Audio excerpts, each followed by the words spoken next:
Okay, it is now 5:30. Before we get started with the executive order of limiting a gathering of 10, we have to provide remote viewing. Right now, I think we've got 14 in the room, and we could have remote viewing in the kitchen through the serving window. Could I have 4 volunteers go to the kitchen to observe from there? So we'll be in compliant with the governor's executive order. And also, since attendance is limited, we have to provide audio or observation for any of the public. We're doing that with the remote viewing, and also we're broadcasting on Facebook. So there will be a slight delay in what we do here and what appears on the screen. But this is one way that we can comply with the Kansas Open Meeting Act. It is still in effect, even though the attendance is limited. So just kind of an explanation of what we're dealing with the current COVID-19 situation and social distancing. So wanted everyone to be aware that we are trying to comply with the governor's executive order and also complying with COMA, so that everyone will be aware of what action the commission takes. So at this time, I'll call the meeting to order, and if we could stand for the Pledge of Allegiance. I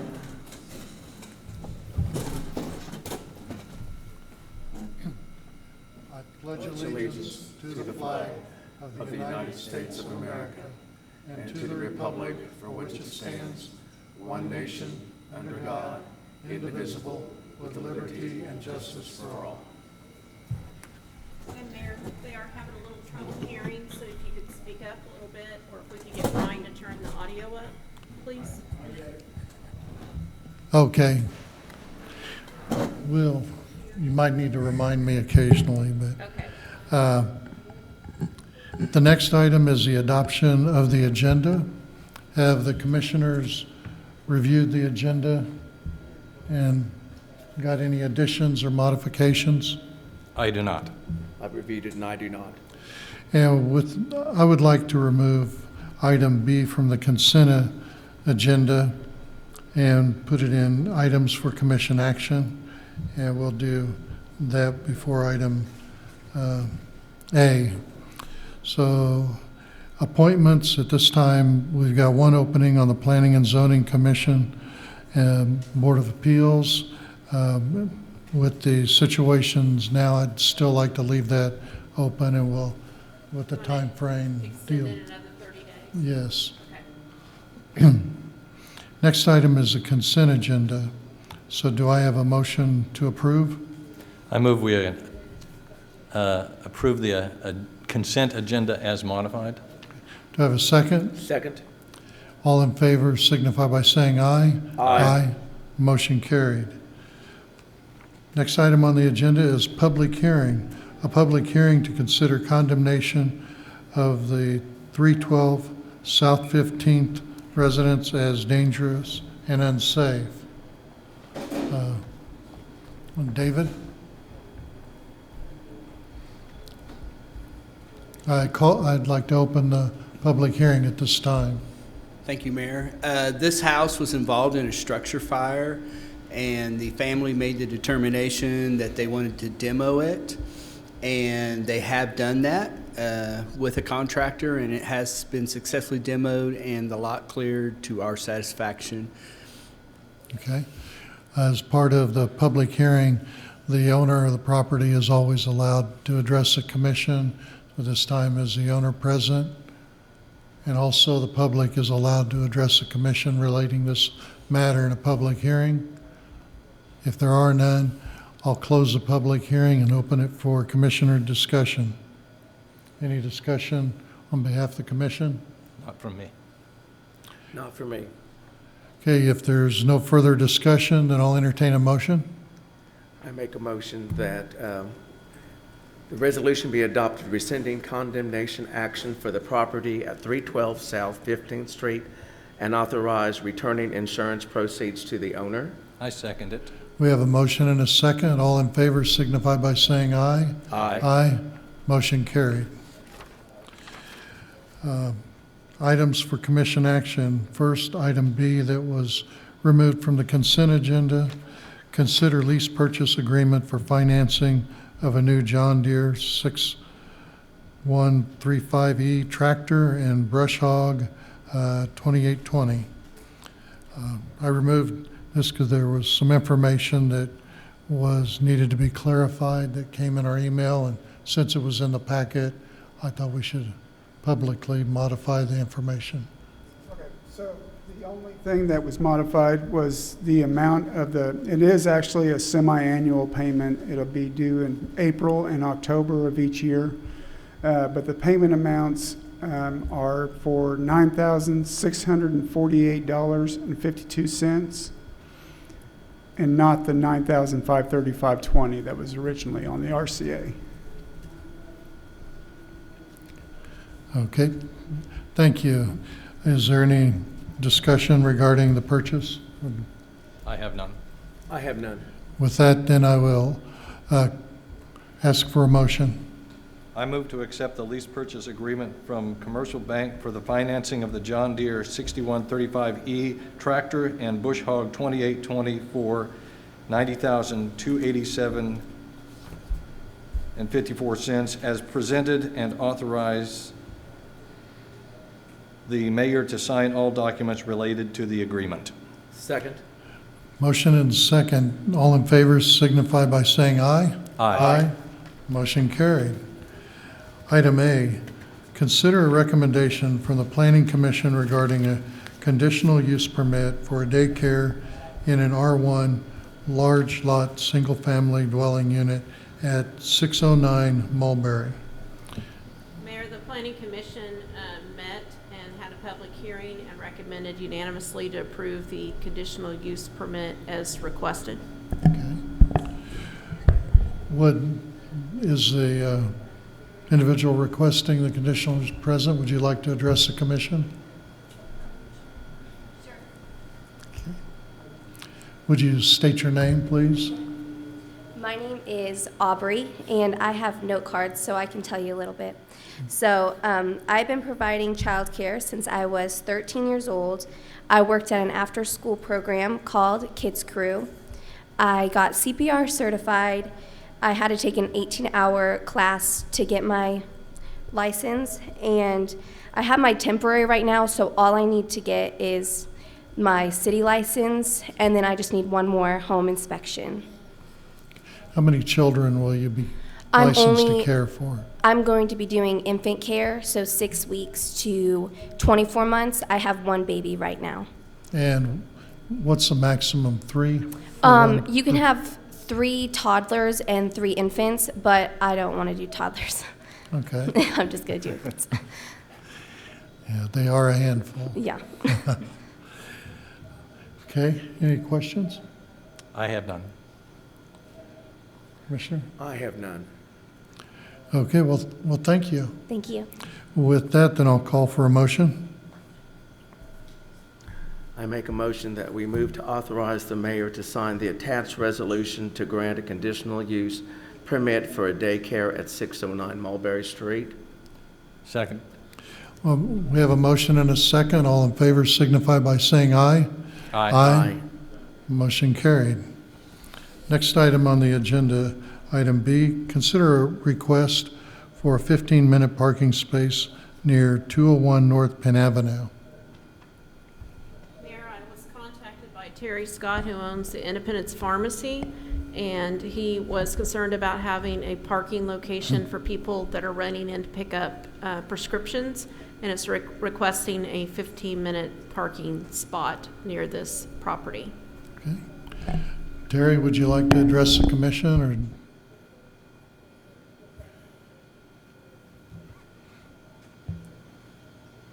My name's Terry Scott, and the owner of the Independence Pharmacy and the Independence Professional Building, the American Soda Fountain. We'd just like to request a spot. I think it's 15 minutes. we got some of our customers are challenged mobility-wise, and they have to use walkers and rollators and things like that. We do have a handicap stall that's in the middle of the block, and it's kind of challenging for them. So we would kind of like to have a spot so they could get a little closer to the pharmacy. And, you know, with our new business opened up downtown, our downtown's really busy, and we're stressed on parking in that part of the block anyway, in the 200 block. So.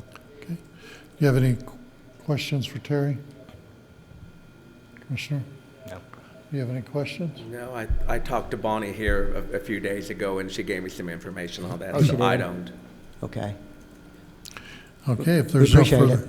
Appreciate it, fellas. Thank you. My question is a more of a general one, Mayor, and that is, are there any other spots of this designation in the 200 block of Pennsylvania Avenue?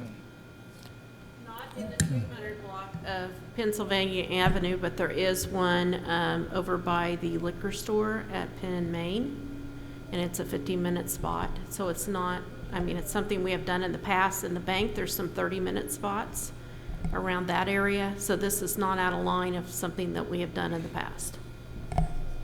Now, I will say it is not restricted to pharmacy customers. It's public parking, so whoever parks there, there's just a 15-minute spot. I understand. It seems like this type of utility might be useful periodically along the street anyway. So I was just wondering whether there was something like this in the 100 block, as this is the 200 block. You know, it seems like the utility would be something that would be useful to businesses on the 100 block as well, if there were a space there. But is there not one by the bank building? I believe those are 30-minute spots, Oh, as I 30-minute recall. spots. So there are some in the 100 block, but they're 30-minute. I think there's one on the side street too, I see. potentially. The bank Thank you. the bank has 30 minutes. There's two on Myrtle Street, and then there's one on Penn Street. And we asked, that was like 2 years ago, I think, when we were at the same meeting, we asked for one then, but we didn't get one, but the bank got three. So. If there's no further questions, thank you, Terry, and I'll call Thank for a you, Terry. motion then. I move to authorize a 15-minute parking space near 201 North Penn Avenue. That's the motion that I make. I second it. We have a motion and a second. All in favor signify by saying aye. Aye. Aye. Motion carried. Item C, consider setting the date of May 28, 2020 for a public hearing to consider condemnation of 818 East Edison Street as dangerous and unsafe.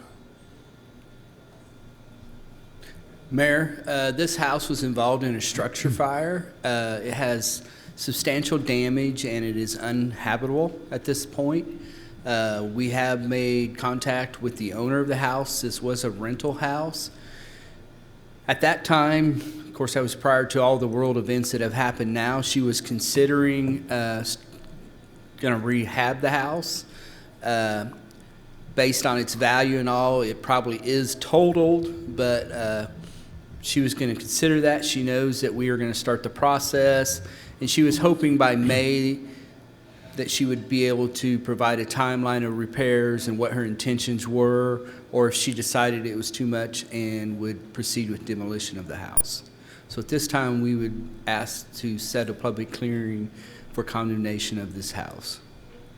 And with the action, if we proceed with the action to condemn the house, she can still work with you to Yes. set up the time schedule, and if she desires Right, to. and we would just, Yeah, we would. In the past, we adjourned the, yeah, 60, 90 days typically, just depending on, based on her timeline, and we will continue to work with her. And I informed her of that, just encouraging her to stay in contact with us. Similar to the house on Laurel Street, Ms. Dunn has done a very good job of staying in contact with us. Work proceeds on that, and we enjoy that and try to get the house back in shape. Okay. So, questions from the commission? I have none. I have none, Mayor. Okay, with that, then I'll entertain a motion. I move to set the date of May 28, 2020 at 5:30 PM for a public hearing to consider condemnation of the fire damaged structure at 818 East Edison Street. Second. We have a motion and a second. All in favor signify by saying aye. Aye. Aye. Opposed? Motion carried. Next item, item D, consider an agreement, Assure Co-Risk Management and Regulatory Compliance LLC for completion of the risk management plan for the water treatment plant. Okay, Terry?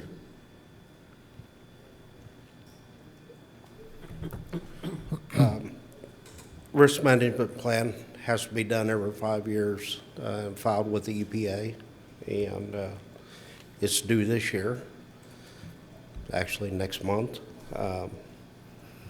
We started working with MHC about a month and a half ago, and they found some deficiencies that we had, and it kind of blossomed into a larger project than what we had anticipated. So we came to you because the cost exceeded our authority to, in the procurement policy, to go ahead and take care of it ourselves. So that's why we brought it to you to get this taken care of. Okay. Questions? Is this a new company that we're dealing with this year, or have we used them in the past? This is a new company. Are the deficiencies things that we think will be dealt with within this calendar year, 2020? Yes. Yes. And when is the report actually due? The filing of the plan is due April 8th. April 8th? Do we have to have the deficiencies resolved by then? Or do we just have to have a plan to? We have to have a plan in place. Okay. They, when I talked to him yesterday, he wasn't worried about the time frame. I think they've already done quite a bit of work without this contract. Of course, we won't get it without paying them, but Terry, was the actual deficiencies, are they more of paperwork in nature? it's reporting. Which is reporting, okay? And it all has to do with, because we have chlorine on the site. It's because of chlorine gas. Okay, and then if I understood right, the first year cost was identified at $7,200, and then it's a $350 a month for the next. It's $3,000 to set us up, and then $350 a month for 12 months, which comes to $7,200. Okay, And then after that, we have the option to, it can renew yearly if Okay. we want to continue with the maintenance with them, or we can cancel the agreement and not renew it. okay. But from after that initial first year, then it's, if we continue the second year, it's $350 a month for 12 months. Right. Okay, And that would just be maintenance, and making sure that we stay in compliance and working with us. We're looking at some options with PEC on maybe getting away from chlorine gas, so we may not have to do this. It's looking at those cost benefits of and safety factors. okay. All right, Terry. Thank you. And why was this company selected and not a proposal for others?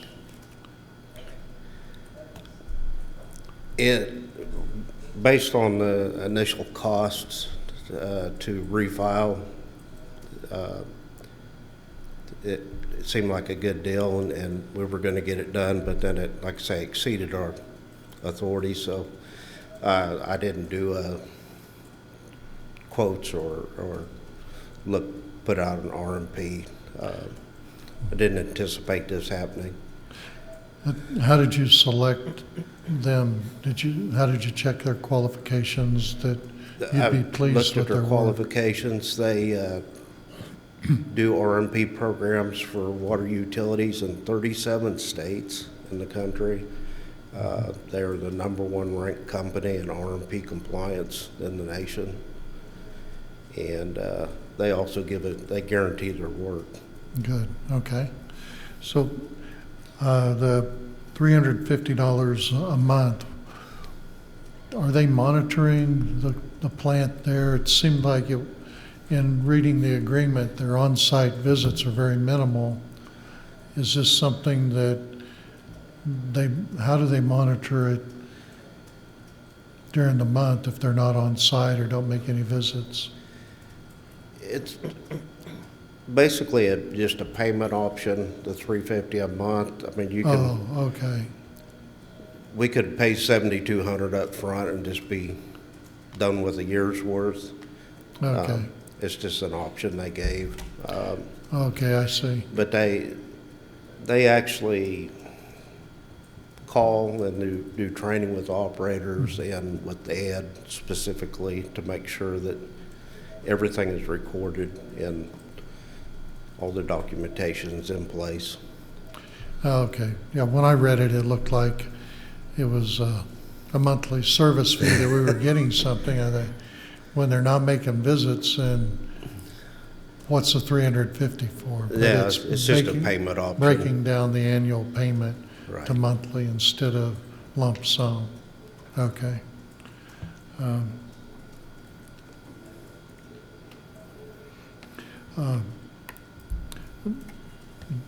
Jeff, there was an email that you had a question about section 5.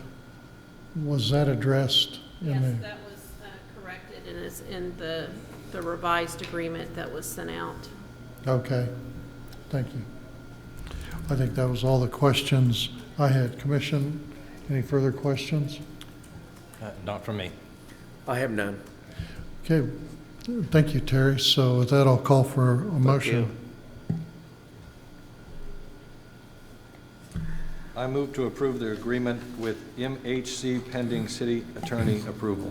Second? We have a motion and a second. All in favor signify by saying aye. Aye. Aye. Opposed? Motion carried. Next item on the agenda are reports. A report concerning the COVID-19. David? Mayor, number one, I want to thank the commission. I know each of you are working diligently. I know Dean's delivering, Commissioner Lewis is packing boxes, and I know all of you are diligently supporting us. I thought you gave a very good analogy the other day when you and I were visiting, and it's kind of like a tsunami on the East Coast that is slowly moving our way, and whether that affects us at ankle, knee, or waist deep is yet to be seen, but the city has put our plan in place. We have a great group of people that are working diligently every day to support our businesses, to get the word out. Out of New York City today, they said the stay-at-home and distancing has taken the spread of the virus from doubling every 2 days, and I think they were up to 4.7 days. So getting that message out to people to distance themselves, stay at home, and avoid this tsunami that is coming at us is every effort. I can tell you, I'm in constant contact with Labette Health, with Becky at NDER, the physicians, Brian. As we prepare for this, we know it's coming into the area in probably the next 5 to 7 days. How that affects our area, what that result is, we will see. You know, the tsunami could only be ankle deep. A few people get sick in the area and it passes through. A lot could get sick and we could have similar situations as New York. We're not as dense population as they are. But we're more rural, but I mean, every year The flu starts in November, December, and eventually throughout the country, the flu passes through. I mean, we're such a remote traveling society anymore. So we are prepared, Mayor. We are diligently working every day. I cannot say enough for the support we are receiving from the Chamber, Main Street, Tricia Perdun, trying to support our local businesses. We understand it is tough. Hopefully the federal government will come through with what they're doing and can provide them with support in the next few days to help them during this tough time as people stay at home, as our factories and businesses have shut down or slowed down production very well. So we have a great group of people that are working hard every day. We've done a lot of different things to prepare. We continue to prepare and we watch it. I believe our current number, Mayor, what did we say? It was right about 180 in Kansas. Right. KDH&E anticipates that to be in the 400 range, doubling about every 4 to 5 days in Kansas right now. So if you have specific questions I can ask, I, again, just want to thank you guys for your support. I know you guys are working in the background, helping in the community too, and that is a tremendous help. Kelly, the leadership she's giving at the city, Jerry and Sean, Emergency Services. Jerry's done a tremendous job. Our law enforcement in this county has came together. They're all deputized. They are all ready to work. Some of the sad things you've seen in New York, I think they have 200 and some officers that have COVID-19. There's been several officers die. There's fire EMS personnel that have died and nursing personnel in this fight for the people. So I don't want to miss people, and I look around, you know, I see Jerry sitting across. I know Jerry's out doing a tremendous volunteer work. Vic Gorman at the Methodist Church is leading our volunteer. We're trying to get numbers out for those that are in need right now. If you need something, there is a number. You can go to our Indy Respond page. There's a number you can call if you're needing some assistance. We will do the best we can to assist. It's a strong community. It's a great community. And I'll let you guys ask any questions if you have at this point. Well, David, I'm just curious, as we are concerned about our employees and the people that are going to be responding to this situation, do we have adequate supplies of personal protective equipment for them, or are we working on getting those supplies? We do have adequate supplies here in the City of Independence. In fact, several years ago through the bird flu and other events that came, we had a stockpile, and we've been able to offer assistance with our supplies to both Labette Health, CRMC, Coffeyville Police Department, Montgomery County Sheriff's Office. So we're helping out our neighbors and our fellow citizens. Rick is starting to get a little bit of stuff in, but a majority of what's coming from the federal government is being shifted to the hardest hit areas. But we are prepared, and we can take an initial probably 30 to 60 days here in Independence with our people with enough PPE to survive that initial round. Wow, that's a good plan. Yes. The criteria hadn't changed as far as people that are being tested, but as far as locally on hand, the people that meet the criteria, there are testing kits available that people, if they meet that criteria, they can be tested, and then the turnaround as a result from that test is 24 to 48 hours. Would that be correct? That is correct. The government, a private organization, is coming out with a test that can be done in the offices. I think in the phone call today, I'm looking at Lisa and Kelly. Did Becky say they anticipate that within the next couple of weeks potentially becoming available, which would stop that? But again, it's just going to have to get out to us. And that would be a simple test like they do right now for flu A and B. Right there in the office, run it and check it. But for right now, you are correct. There's a limited supply, and they're trying to focus those tests on those that are sick right at the moment. but those others they'll take the test. It can be about 48 hours. They're going to ask you to go home and self-quarantine until you get those results back. Doesn't necessarily mean that you have COVID-19, but until you have the results, we don't want to spread it, so we ask that you stay at home. Would you go ahead and for the public, explain the meaning of self-quarantine? So there's no misconception? Yeah, self-quarantine does not mean that you have COVID-19. It means you're exhibiting signs and symptoms. You may be running 100.4 or greater temperature. You have an upper respiratory infection, a cough. There are some other early signs. Initially, you can have a sore throat. They're even saying that diarrhea and some other things can be some initial symptoms. But you're exhibiting signs and symptoms, and the local doctors have ruled out typically flu A and B and strep throat, so they can't rule out exactly what you have, so they're asking you to self-quarantine. They are not saying that you have COVID-19. They're just asking you to take the precautions until they can rule it out. By self-quarantining, we're asking you to stay at home, keep your distance. If you have family in the house, keep your distance away from them. If you have a pet, don't touch that pet because COVID-19 can be passed off of the fur of a pet to another family member, but just kind of keep yourself self-quarantined until you get the test results back.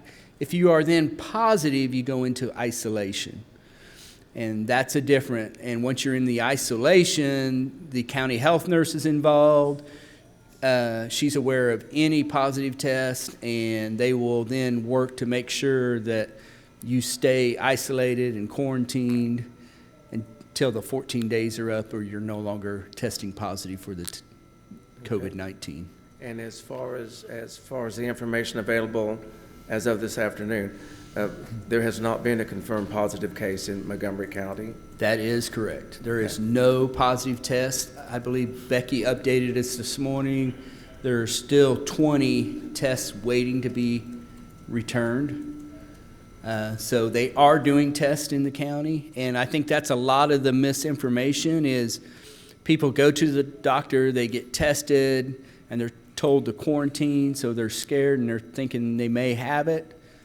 But it's just asking you to stay away from people for the 48 hours to get your test results back. And the test has to be actually confirmed by the CDC. Correct. They're the final authority on Yes. whether you actually have it or not. And they Correct. are the ones that get the results back to the Yes. county, respective counties. Yes. Yes.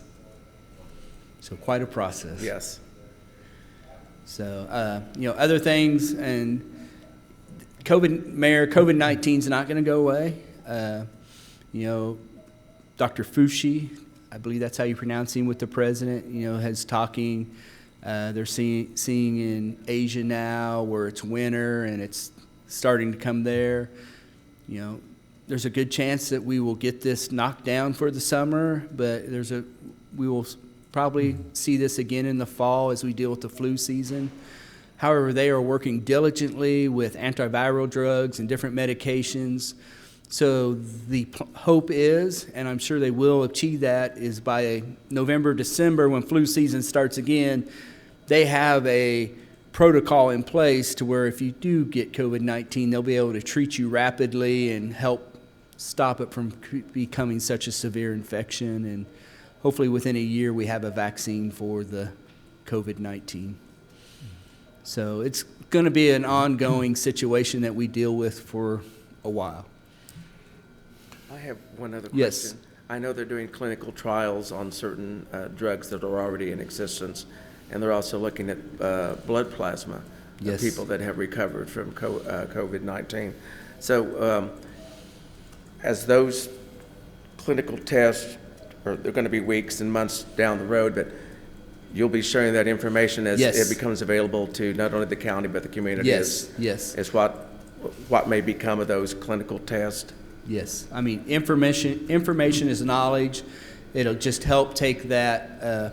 You hear us talk all the time, telling people not to be scared, and information is power.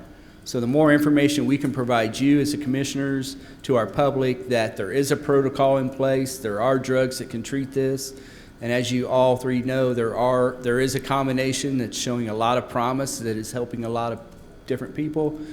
But again, what did we have, 200 and some deaths yesterday in New York City? So I mean, it's definitely something that you don't want to mess with.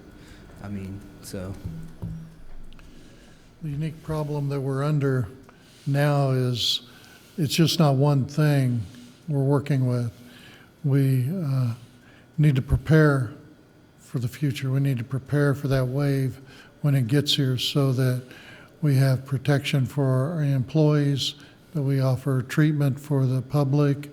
And one of the things that happened at the temporary city hall is the offices were relocated from second floor to first floor to allow that space to be used for our public safety workers should it need to be that they need a place to quarantine for, that there be adequate space for each of them. I think one of the meetings, Dave, you mentioned, 21 people? Yep. But trying to provide adequate facility and an environment, because when you're around people, you need your space, and that Yes. worked ideal to allow enough room there. So part of what city staff has been up to is looking at the long range of what if it comes, what if it does double, what if it does get severe, how can we protect our employees, and how can we still service the community. So one area. The next is getting information to the public. I don't know, one email that Dave sent, I noticed it was dated at 4:43. So he spent hours comparing the times of events in different locations in Europe, Italy, trying to get the information to us so we can see what's happening elsewhere to get the word out. Because one thing that is happening, if you don't get in contact with the virus, you don't get it. And how do you do that is by distancing.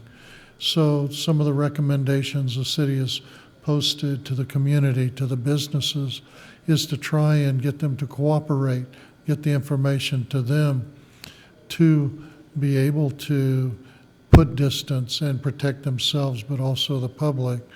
But then we also have the effect economically of people being laid off. And we've been trying to look at means, looking at food distribution, where volunteers have taken over that. And I think soon a food drive is going to take place with specific food items that could be packaged together for staples to help those that have lost their jobs. So, this isn't just one way of we're sitting waiting, but a lot has happened in the last week to prepare in each area so that Independence will be prepared no matter what. Now, what we're hoping is that as the wave comes to Independence, that we've separated, we've done enough preparation, washing our hands, avoiding gatherings, that we just might get our feet wet.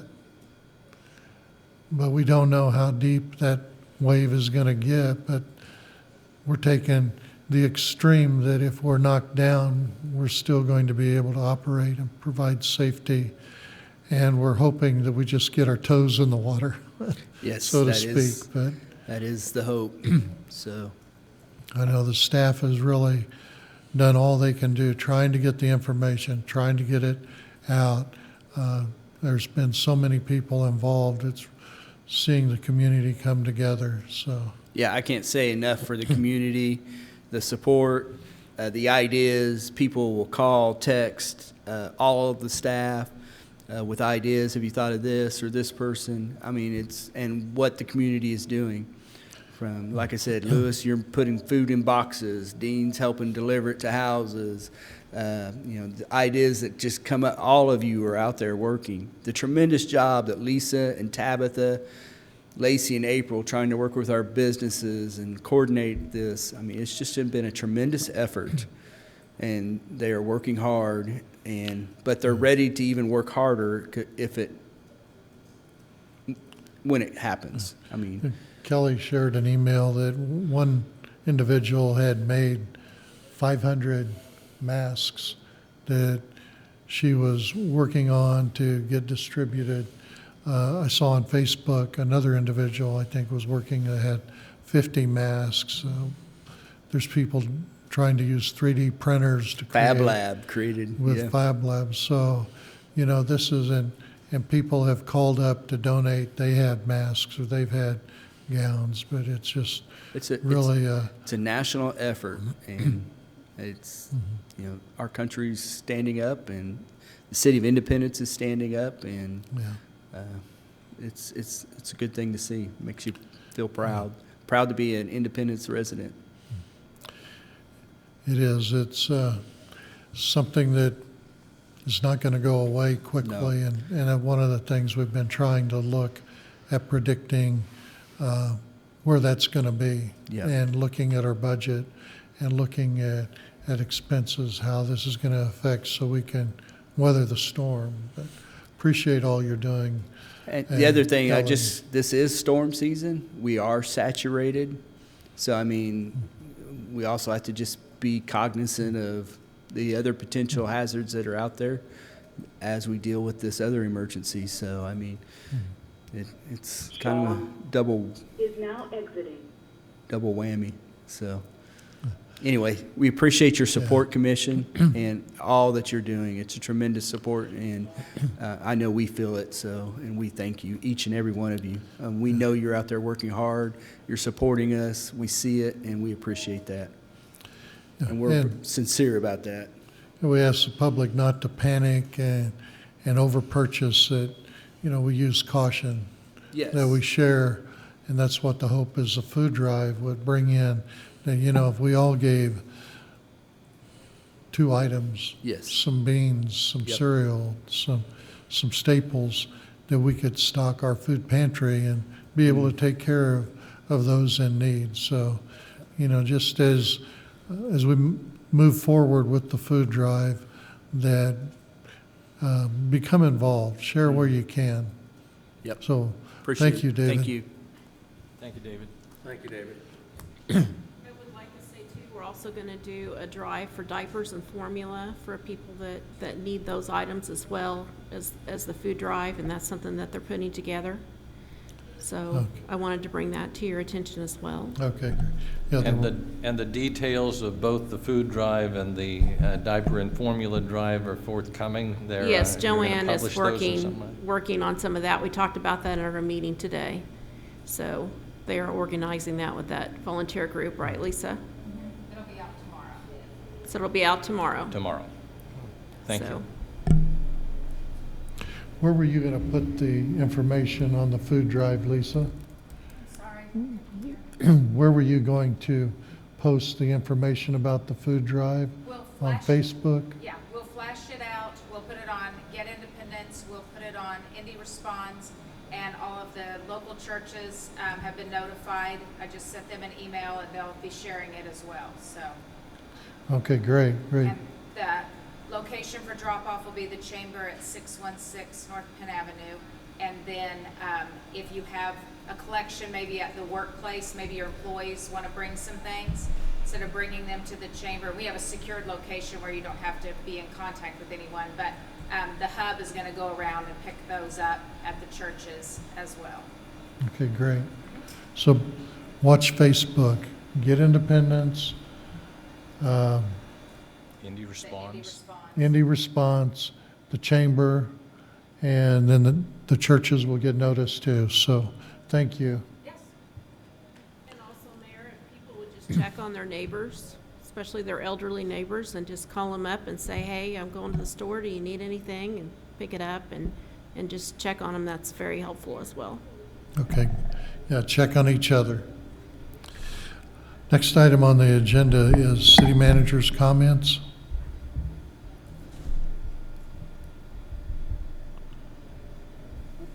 Hold on here. Okay, so the beautification public meeting that we had scheduled on the 24th is canceled currently because of all the things going on. But the dumpster programs that they're going to set around, we're going to continue with that. So this will be an opportunity for people to, if they want to take this time to clean out their garages or whatever, with the dumpsters will be placed around, and those ads are going out when, David?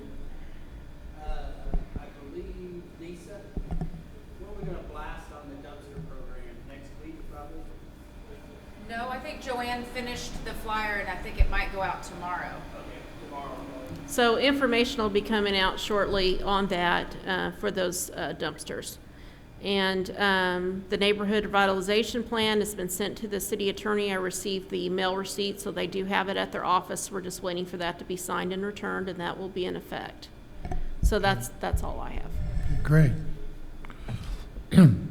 Commissioner comments? I would like to just say, take a moment to encourage the citizens to keep in mind their favorite merchants, that this has impacted all of us, and no one more than some of our local merchants. So if you have favorite places that you frequent, keep them in mind. Call them up, see what they've done to either modify their hours or modify their services so that they can continue to deliver the goods and services that they have here. So I know some have begun to offer senior citizen hours to help senior citizens have a more safe shopping environment. Others have implemented curbside pickup for pickups or deliveries. So remember to shop local, to keep your merchants and businesses that you frequent in mind as you make your purchasing decisions. Pick up the phone and give them a call and see what they have to offer during this time of COVID-19 precautions, and a lot of them have online presence that you can also use for your shopping needs. So remember your local merchants and shop local, and also I just want to reinforce, remember your neighbors and be a helping hand where you can be. Okay. Thank you. You know, if you're able to help, I know some people are in a situation, especially those that have already lost employment. But if you're able to help, you know, continue to step forward, whether it's non-perishable items or whatever it turns out to be. Anything you could donate on this food drive and the diaper and formula drive that's coming up. Be considerate of others that they didn't have a chance to plan for these events that have come on. Some of them have lost their job right, like as soon as that impact was felt, they lost their jobs. So, and as far as you know, government money, it might be 3 or 4 weeks before they actually see a check. So there's going to be a time frame in there to where they're going to try to wonder, where am I going to come up with finances to get me through to where I get to a point to where I see some money in. So if you can and you're able to do that, I encourage you to do that, and think of other people in the community that are struggling at this time.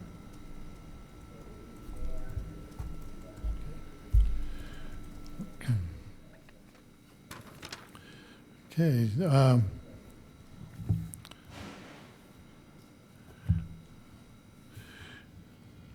Today we had a conference call. Somebody brought up the idea, the chairman of the Economic Development Advisory Board, about the program that Montgomery County Action Council is doing, and felt that maybe the city could look at utilizing some economic development funds to help out some local businesses during this time too. I noticed in today's paper, the state of Kansas has a hospitality industry relief fund. They called it the Hire Fund. I think, if I remember right, there was $5 million put in the fund to utilize by the hospitality industry. In 48 hours, all the money was gone. So the state of Kansas is trying to realize the hospitality businesses have been hit the most severe.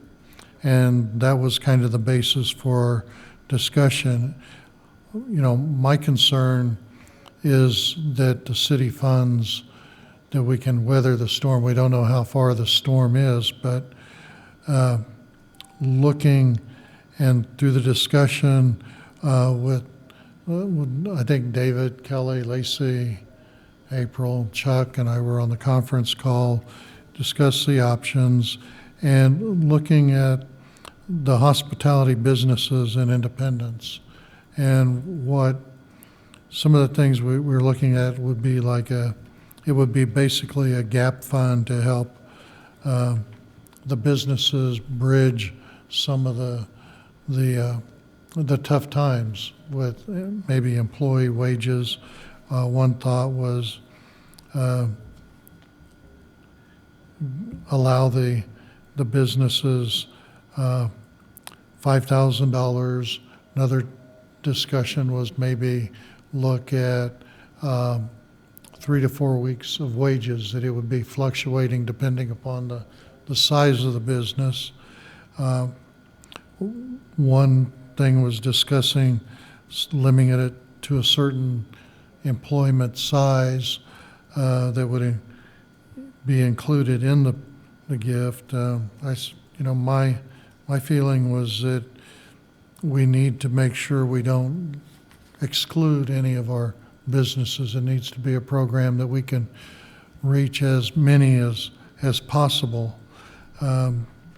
Not separate one of the things we've initially looked at an area, but then maybe expanding out to a hospitality business within the city limits. One of the things we talked about is some of the other agencies offering loans, but the money goes so quick. You know, you look at the state, $5 million, 48 hours, it was gone. So, you know, the hospitality businesses are the ones, the motels, the restaurants, the entertainment, the drinking establishments are the ones that are hit the hardest at this time.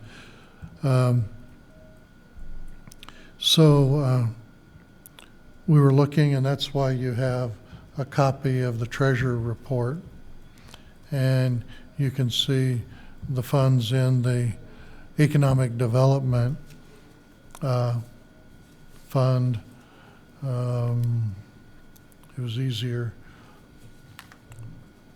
Kelly sent an email with the information. Okay, yeah, the information she had. Economic Development Fund is Fund 6, and it has a cash balance of $852,846, but it was also brought up that we have an incubator fund. And years back, the theory was that a municipality would build a building to attract a business in. But what was discovered that, and Chuck mentioned that the building might be have too high a ceiling, or it might be too low. The concrete slab might not be heavy enough to handle the equipment. So the program really didn't attract the businesses because the building needed to be tailored for what their specific needs were. So we were talking about being able to utilize these two funds. Originally in our discussion, we talked about setting a limit that it was a first come, first serve. Looking at the money that we have available in the two funds, I don't know if I would want to recommend a limit, but consider the number of businesses. Maybe we start by considering the number of businesses we have and how we can at least touch as many of them as possible. If we could reach all of them, would be my preference, that we can really go with a one-time offer that could maybe assist in paying salaries, paying utility bills, covering supplies, things like this. Also, in kind of another area, we didn't discuss this, but we really started talking, the idea was presented maybe 3 days ago. And since then, of course, trying to grasp, and I guess I'm the one that's worried about money. Talked to Lacey yesterday again, explaining, hey, Lacey, this isn't going to go away, and I think we just need to track it. And I know Lacey is a detailed individual, and she's on top of it. And I said, I'm not saying you're not doing it. I just like to hear you tell me that you got it under control. And she said, I got it under control. Here's what I'm doing. That made me feel good that we're tracking. So, I think the city is doing everything we can to watch our expenses.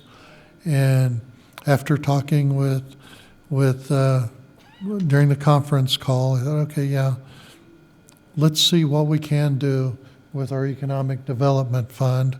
But then, I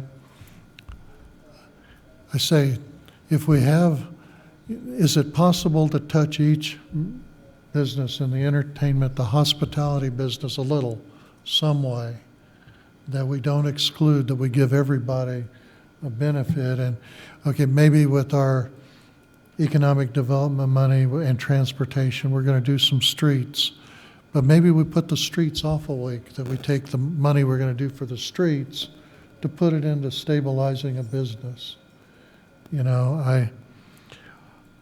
I think that at this time, let's not start small. Let's see what our potential is, and then let's come down to where maybe we have to be. But and as my mind, after we talked, I'm going through this, I thought, well, is it possible that, is Terry still here? I don't know if I want him to hear this. But I was thinking, maybe we could give some relief of water and sewer to our businesses. Maybe, for a couple months we could come up with some percentage just to help our businesses off by reducing our water sewer rate to the businesses. Well, it must have been after I had lunch. I had some Oreo cookies and a ham sandwich. But I'm thinking, well, now we got a lot of people that are laid off work. Is it possible that maybe we could reduce our rates for a month or two just to help out our residents too? And, I don't know how much, I don't know if it's possible, but, is this something that we could do to help our whole community? Look at the businesses, and I know it's probably crazy into that realm, but, is it possible? So what we want is, I'm bringing this to you two commissioners, get your input. What we would do is, if we're wanting to proceed, then is task our Economic Development Board, which they will have to form a meeting, and they were wanting to meet tomorrow, but I don't think it's got to be an open meeting. So we got to follow COMA. So it'll have to be notified. It might be Monday or Tuesday before the meeting could take place. But what are your ideas, Commission? Well, of course, it's very important. In fact, it's crucial to protect the businesses that are already in place in the city. Probably more important that we protect the businesses that are already in place in the city than to go after new businesses. So in this time, at this point, it would seem like the economic development funds that are available maybe need to be reinvested in the citizens and in the businesses that already reside here in Independence. as we weather this storm, and then we begin reestablishing those funds for reaching out to new businesses after this economic downturn has passed us. So I'd be really interested in seeing how far those monies would go, in what way those monies might be spent to shore up businesses that are struggling. Yeah, and like I said, the hospitality where you're looking at food, housing, entertainment are hit so hard initially.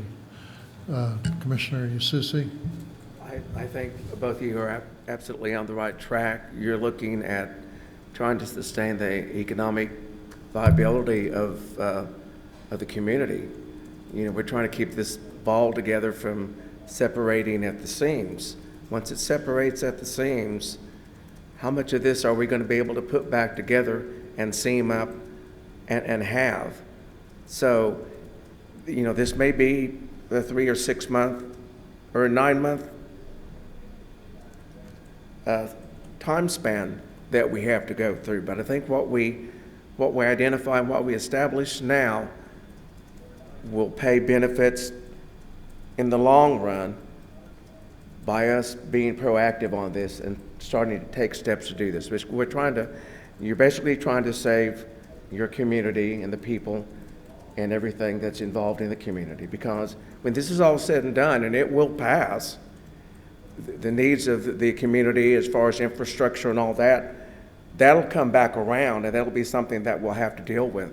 But let's do it to where we still have a viable base of people here and businesses here that are going to be able to sustain these critical months, be able to survive, and then that gives us that base that we can work on when this finally runs its course and things start to get back to normal. But we're fighting to keep that element together as best we can, and I think if we do that, even though there may be some challenges in the short term, in the long term, we will be better off, and not only as individuals, but as businesses, as groups, and as a community. And that's something that we really need to think outside the box. What can we do to help supplement? What can we help to do to give them this lifeline to where they can just hold out just a little bit longer until this passes, and then we can slowly start getting back to where we were prior to all this, coming to the surface. So I think it's very vital that we do that. And we have the resources to do that. Let's be innovative, forward-thinking, and let's see where we can put money to the best use of those particular businesses. And I'd like to explain that the Economic Development Transportation Fund, the funds have been generated from franchise tax.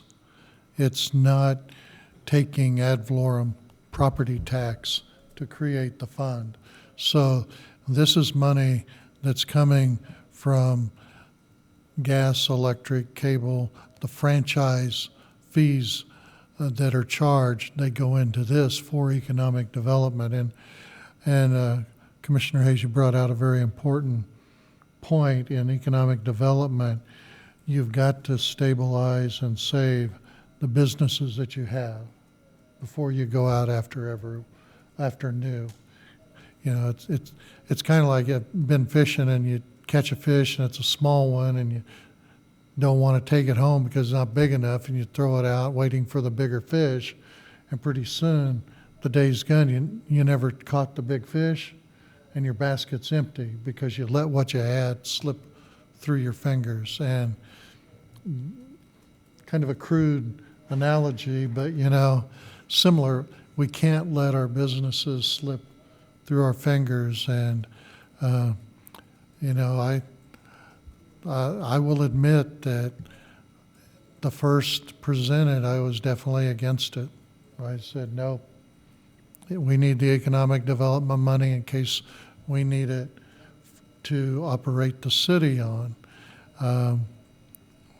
Then through our discussion and consideration, and I think my concern primarily was that we have to make a plan big enough that everybody can benefit. We've got to include as many businesses as we can in this plan. And looking at the Economic Development Fund plus the incubator building, we're not going to do an incubator building. The program doesn't work, so why do another one?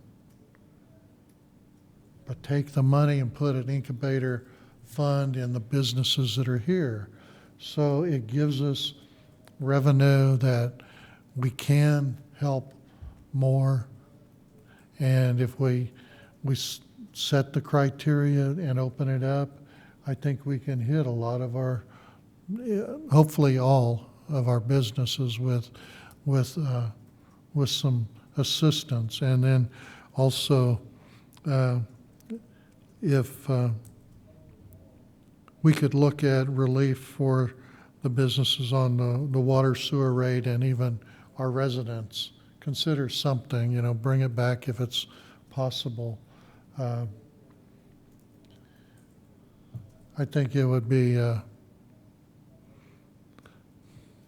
beneficial for all of us in the end to help get through the tough times, and at least at the end we'll say we tried, we did all we could, instead of regretting that no, we didn't do it. And so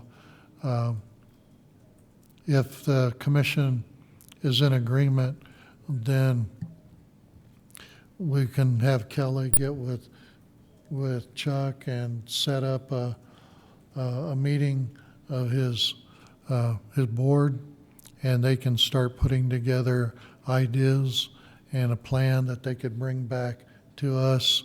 And just that, first I'd like to be inclusive of all businesses in the hospitality business area. Would that be retail, small retail as well? Primarily the hospitality, if we can extend to some retail, also, just see what they can come up with. If we can help, the local retail also, that would be great. Okay. We don't have a lot of chain. We're not going to include mega chains. Yeah. I'm thinking small retails like downtown businesses and things like that. Well, bring back a draft proposal, and we'll Okay. consider it. okay. Then, once we have something in writing, then it gives us to put input into it. Well, thank you, Mayor, and I applaud what you're doing on this. We do have some funds there, and I think we can make a very significant impact on saving those businesses, which is crucial, because you're all right, once you lose them, it's very difficult to get them back. So I think we should put everything we can that we're able to make that happen, and I applaud all three of you for supporting that, and staff will do what we need to do to bring that back to you to get that accomplished. Yeah, and I think initially when we started talking the limit of 100,000 and looking at only 20 businesses, I thought, no, that's not enough. We can't, how can we look at a company that is struggling too and say, well, no, you didn't make it. We got to do all we can to reach as many as possible. And if we use both funds for it, put our street projects on hold, or capital projects have been put on hold till we get through this. So the money's there, then, and it'll regenerate with franchise tax anyway. So. I agree, and it's just like our response to the pandemic. We'd rather be criticized for doing too much than for being criticized for doing too little later when it's too late. So I think that is excellent, and thank you, gentlemen. Any other comments? I have none. I have none, thank you. Yeah, we have no request from the public to address the commission. With that, we'll go to the executive session. And with that, I make a motion that we recess for an executive session for review and discussion of city manager applications pursuant to the non-elected personnel exception, KSA 75-4319B1, and the open meeting will resume at 6:55 in the Civic Center. Do I have a second? Second. All in favor signify by saying aye. Aye. Aye. Motion carried.